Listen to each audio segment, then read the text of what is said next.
تاریخ مطبوعات تاجیک صحیفه‌های بسیار رنگین و پر افتخار دارد. در رشد و تکامل آن سهم نشریه‌های صحوی نیز نظررس و ارزشمند است. یکی از مهمترین نشریه‌های صحوی کشور مجله معرفت آموزگار می باشد که بیش از یک عصر یعنی 100 سال فعالیت پرثمر دارد. مجله در طول تاریخ خود وابسته به تحولات سیاسی، اجتماعی و فرهنگی جامعه با نام‌های گوناگون به نشر رسیده است. از جمله در دوره حاکمیت شوروی سال 1926 با نام دانش و آموزگار، سال 1927 با نام دانش بینش و بعداً با نام رهبر دانش به تب می رسید. پس آن مجله رهبر دانش به دو نشریه علاهیده، انقلاب مدنی و مجله ادبی برای ادبیات سوسیالیستی که امروز با نام صدای شرق معروف است، جدا گردید. سالهای 1932-1939 مجله با نامهای انقلاب مدنی و ریولوسیون مدنی نشر شده از سال 1939 تا سال 1991 با نام مکتب سوویتی به خوانندگان پیشنهاد می گردید. با وزیدن باد مبارک سالهای صاحب استقلالی، مجله با تقاضای زمان نام خود را عوض کرد، نام معرفت را گرفت و بالاخره سال 2006 با نام معرفت آموزگار فعالیت پروسعت خش را ادامه بخشید و تا حال با چنین نام فعالیت دارد و اهل جامعه، اهل معارف جمهوری این مجله را با چنین نام میشناسند. مجله مذکور در پرتو دستگیری‌های همیشگی راهنمایی‌های رهبریت وزارت معارف و علم جمهوری تاجیکستان روز به روز فعالیت خود را گسترده‌تر گردانیده، رسالت خویش را با سر بلند اجرا می‌نماید. نوابسته از آنی که نشریه در سالهای ناثباتی کشور ما یک مدت نشر منتظم خود را از دست داد و اینچنین در سالهای سابق نیز در دوران ناثباتی های جنگ دوم جهان نیز نشریه یک مدت فعالیت منتظم خود را از دست داده است، ولیکن رسالت خود را از دست نداده است، مسئولیت خود را از دست نداده است و توانسته است برای فضای علمی ما، برای فضای معارف ما و برای فضای معنوی ما کاری شایسته انجام دهد.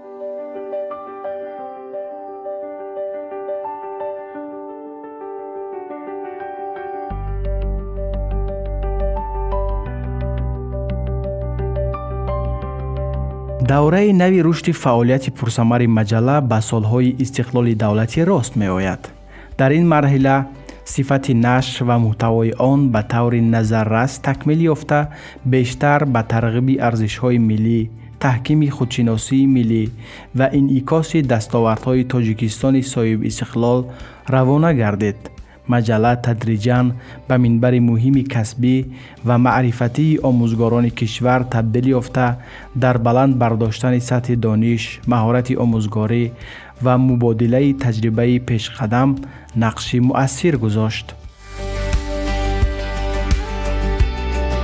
و سبب تأسیس مجله هم پیشنهاد کردن علم و معرفت به آموزگاران، تجربه اندازی آموزگاران، پیشنهاد کردن تجربه بای و غنی آموزگاران موفق جمهوری و دیگر همکسبانشان می باشد و مجله وقتی آن را چاپ می کند دسترسی آموزگاران می گردد.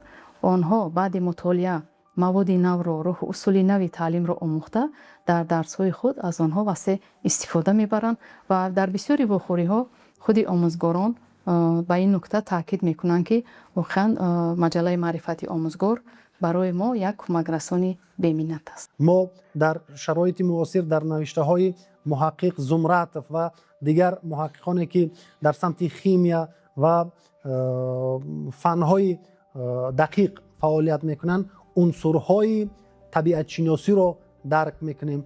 در فنهای جامعه شناسی و مثل زبان و ادبیات باشد عنصرهای فنهای دقیق را احساس میکنیم.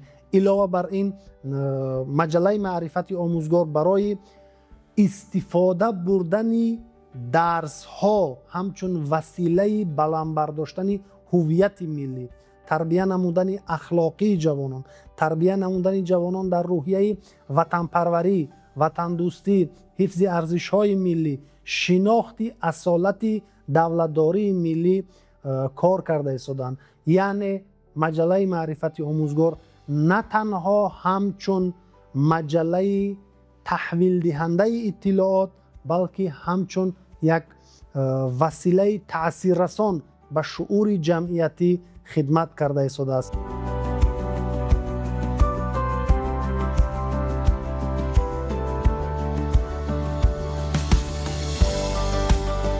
امروزه با پشت الکترونی مجله تعداد زیادی مقاله ها از تمام گوشه و کنار کشور وارد می شوند. ما آنها را قبول میکنیم، به بخش ها تقسیم میکنیم و بعدا یک بار میبینیم که به طلبات این مجله جوابگو باشند. آنها را به محرران پیشنهاد میکنیم برای تحریر و پس از تحریر محرران آنها را مقاله را باز یک بار دیگر از نظر گذرانده به صحیفه بندی پیشنهاد میکنیم. در روند صحیفه بندی ما مقاله ها را با ترتیب معین جایگیر میکنیم. مقاله های وارد شده تحت عنوان روبریکه های کلام پیشوا، اقدام ماندگار، روبریکه های تحصیلات تا مکتبی، تحصیلات ابتدایی، تحصیلات علاوگی، اینچنین مقاله برای آموزگاران مکتب های میانه، مقاله ها برای استادان و آموزگاران دانشگاه و دانشکده ها را به نشر می رساند. از قبول مقاله ها تا به صحیفه بندی و به چاپ پیشنهاد کردن مجله، همچنین تا به دست خواننده رسیدن مجله، همش به عهده کاتبات می باشد.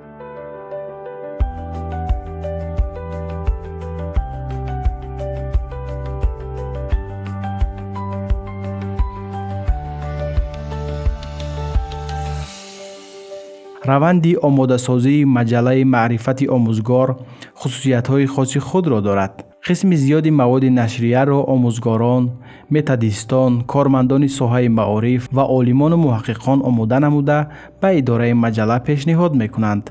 مقاله ها بیشتر به مسئله های تعلیم و تربیه، تجربه پیشقدم آموزگاری، متدیکای تعلیم، نوآوری ها در ساحه معارف و تربیه نسل نورس بخشیده می شوند.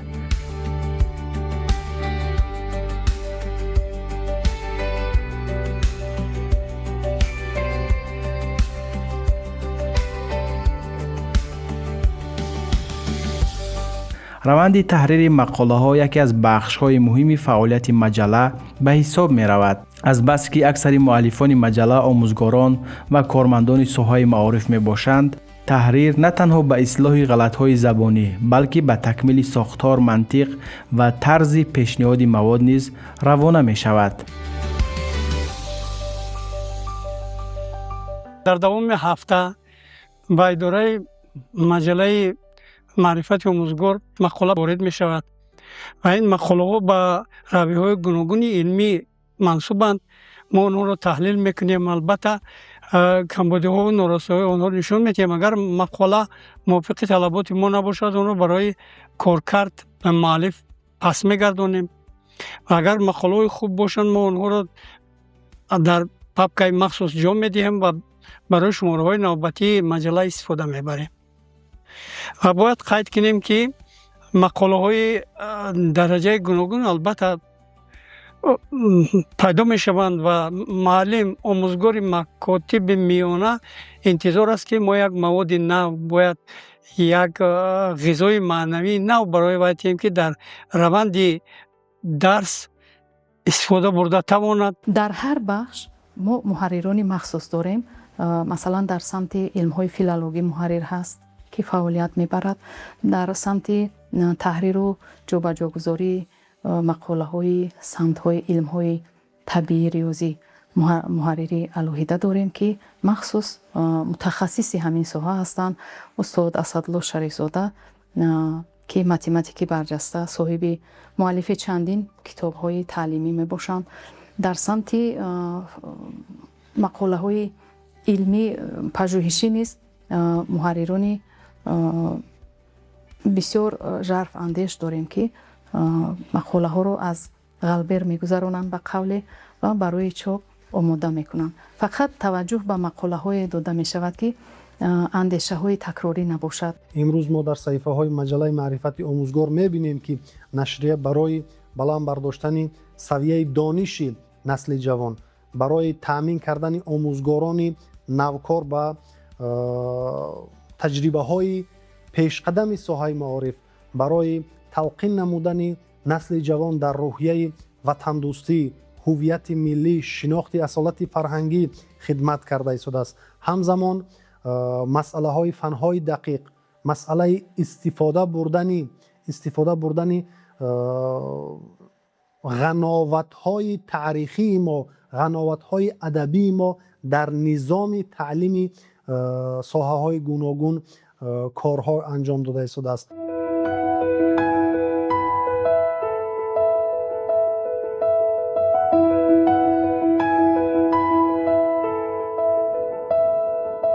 روند صحیفه بندی مجله نیز یکی از مرحله های مهمی آماده سازی نشریه به شمار می رود.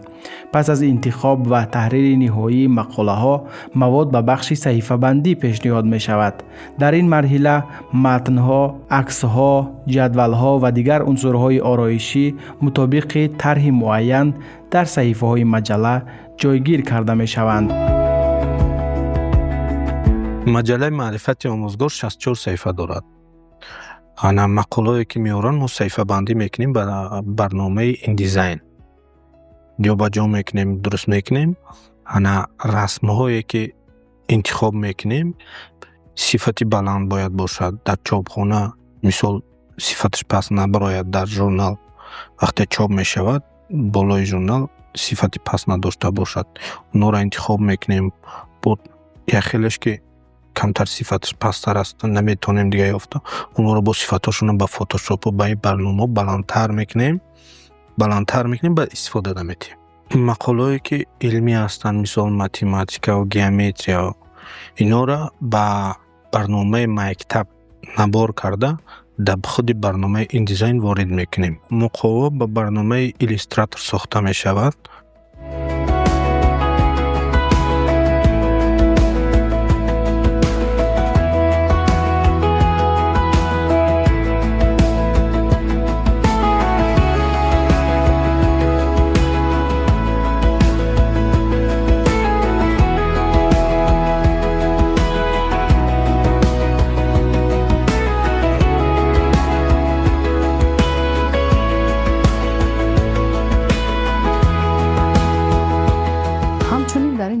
مقاله های علمی پژوهشی هم به نشر می رسند. همچنین در دایره 20 ساله آموزش و رشد فنهای طبیعت شناسی، ریاضی و دقیق در ساحه علم و معارف مقاله های زیاد به نشر می رسند و این ساحه توجه خاصه ظاهر کرده می شود به سمت ترغیب و تشویق آموزش و رشد فنهای دقیق و ریاضی در ساحه علم و معارف. البته در هر بخش محرران حرفه‌ای هستند که کار خود را مسلط هستند، کار خود را خوب میدونند، مقاله های وارد شده رو از زیر ذره گذرانیده تحریر می نمایند، مطابق املا، گراماتیکا، حتی خطاهای اسلوبی و منطقی را نیز صرف نظر نمی کنند و همه تلاش اهل ایجاد مجله بر این است که به دست آموزگار مواد واقعا خواندنی و جالب و پرثمر برسد.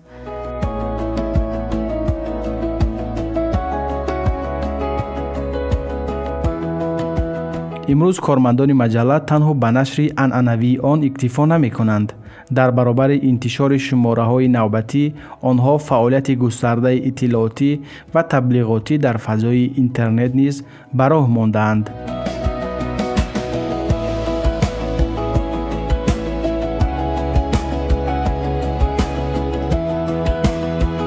مجله معرفت آموزگار طی چند سال است که فعالیت گسترده خود را در سامانه‌های اجتماعی پورا به راه مانده است و همون مواد و مقاله هایی که از جانب آموزگاران، از جانب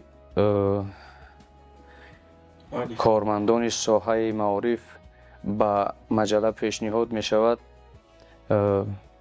در سامانه‌های اجتماعی آنها را سری وقت دسترس خوانندگان می‌گرداند. خب طوری که می‌بینید این سامانه رسمی مجله معرفت آموزگار است که خبرهای مهمی یک ماه آخر گذاشته شدند و همین گونه خبرها در اینجا جای داده می‌شوند که مبرم و برای خواننده مفید می‌باشند.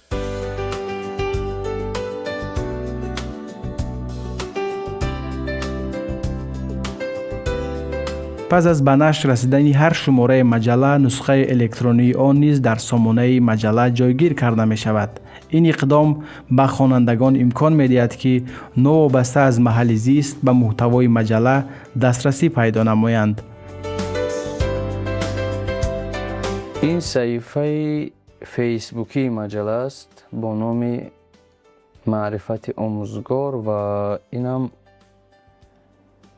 گروه اساسی مجله معرفت آموزگار است که روز تا روز پیگیران این صفحه بیشتر می شود. همچنین در شبکه یوتیوب ما با آموزگاران با تجربه، با نفرانی که واقعا در رشد علم، در ترغیب ساحه سهم دارند مصاحبه ها انجام داده ایم. در صفحه اینستاگرام مجله معرفت آموزگار ما بیشتر گفته های پیشوای ملت محترم امام علی رحمان را که همگی سرمشق کار و روزگار ما هستند ویدیوهای کوتاه کرده در صفحه جا می‌دهیم و پیگیران زیادی هم از آنها خوب استقبال میکنند. وابسته به فرمت همین ما خبر و گزارش ها پیشنهاد میکنیم.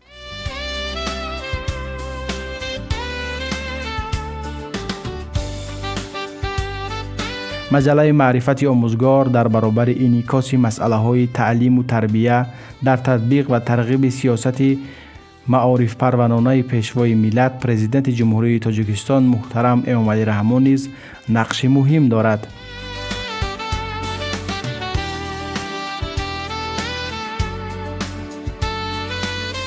اساسگزار صلح و وحدت ملی پیشوای معظم ملت پرزیدنت جمهوری تاجیکستان محترم امام علی رحمان به ساحه معارف توجهی ویژه دارند. تقریبا در هر یک سخنرانی های خویش اظهار می دارند که معلم مشعل افروز جامعه هستند. درباره قدر و قیمت آموزگار سخنهای بسیار ارزشمند و ماندگار گفتند. در پرتو این غمخواری ها به ساحه معارف مجله معرفت آموزگار هم همچون یک منبری با اعتماد برای آموزگاران جمهوری فعالیت پرثمر داشته در ترغیب و انعکاس دستاوردهای ساحه، اصلاحات ساحه معارف، پیشرفت و موفقیت ها و کامیابی های این ساحه تقدیرساز سهم ارزشمند خود را میگذارد.